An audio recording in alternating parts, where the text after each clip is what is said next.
Hello दोस्तों, मैं राहुल आपका स्वागत करता हूं एक बार फिर से। और आज हम पढ़ने वाले हैं उत्तल दर्पण द्वारा प्रतिबिंब का निर्माण। तो इसकी दो स्थितियां हैं, आपको 1 मिनट में याद हो जाएगी। तो सबसे पहली स्थिति है, यदि वस्तु कहाँ पे रखी हुई हो, अनंत पर रखी हुई हो। यदि वस्तु अनंत पर रखी हुई हो तो उसका प्रतिबिंब कहाँ पे बनेगा, तो ये देखते हैं। तो अनंत पर रखी हुई वस्तु, यहां से अनंत से कोई प्रकाश की किरण आएगी और उत्तल दर्पण में क्या होता है, जब परावर्तक तल से टकराती है तो प्रकाश की किरणें क्या हो जाती है, फैल जाती है। इस कारण इसको अपसारी दर्पण भी कहा जाता है। ठीक है, तो ये यहां फैल जाएगी। ठीक है, अब इसको आगे मिलाने पर, यहां आगे मिलाने पर, आगे बढ़ाने पर ये आपके एफ बिंदु पर मिलती है। कौन से बिंदु पर मिलती है? फोकस, यानी कि मुख्य फोकस एफ पर मिलती हुई प्रतीत होती है। तो इसका मतलब क्या है कि जो हमारा प्रतिबिंब बनेगा वो कहां पे बनेगा? फोकस पर बनेगा, पर फोकस पर। ठीक है, और इसका आकार कैसा होगा? तो आकार आपको पता दिख रहा है, बिंदुवत होगा। आकार कैसा होगा? बिंदुवत होगा। और इसका स्वरूप कैसा होगा? आभासी होगा। इसका स्वरूप कैसा होगा? आभासी होगा और सीधा होगा। आभासी होगा और सीधा होगा, ये आपको ध्यान में रखना है। जब उत्तल दर्पण के अंदर कोई वस्तु अनंत पर रखी हुई हो तो उसका प्रतिबिंब सदैव दर्पण के पीछे मुख्य फोकस एफ पर बनता है। कैसा बनता है? बिंदुवत बनता है। और स्वरूप कैसा होता है? आभासी होता है और सीधा होता है। आपको ये ध्यान में रखना है। ठीक है, अगली स्थिति आती है अनंत और ध्रुव के बीच में। कहीं पर भी कोई वस्तु रखी हुई है, चाहे सी पर रखी हुई हो, चाहे एफ पर रखी हुई हो, चाहे सी और अनंत के बीच में रखी हो, सी और एफ के मध्य रखी हो। कहने का तात्पर्य यह है कि अनंत, ये आपका अनंत हो गया यहां से, मान लो यहां से अनंत है और ये ध्रुव है। तो P और अनंत के बीच में कहीं पर भी कोई वस्तु रखी हुई है तो उसका प्रतिबिंब कहां पे बनेगा?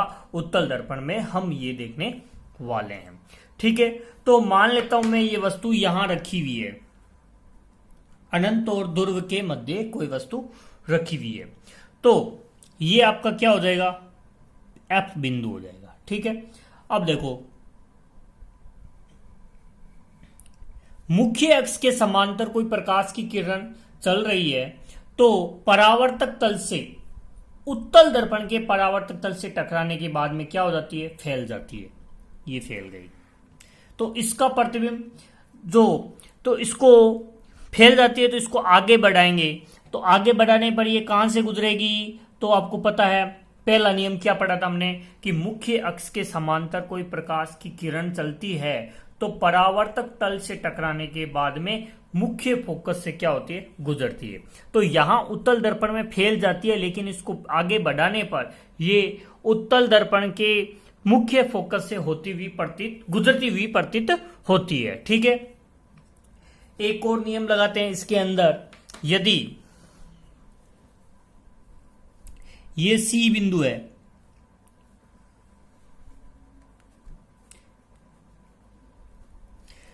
तो सी बिंदु है, यानी कि ये सी है, तो सी कोई प्रकाश की किरण अभिलंब अर्थात प्रवक्रता केंद्र से अगर गुजर रही है तो वो परावर्तक तल से टकराने के बाद में उसी दिशा में क्या हो जाएगी? वापस लौट जाएगी। लेकिन उत्तल दर्पण में आगे मिलाते हैं तब सी से होती हुई प्रतीत होती है। ठीक है, अब देखो, अब इन दोनों का प्रतिच्छेद बिंदु क्या है? यहां है। इसका प्रतिच्छेद बिंदु यहां है, तो इसका अर्थ क्या है कि इसका प्रतिबिंब यहां बनेगा। किन दो बिंदुओं के बीच में बन रहा है? ध्रुव तथा एफ के मध्य बन रहा है।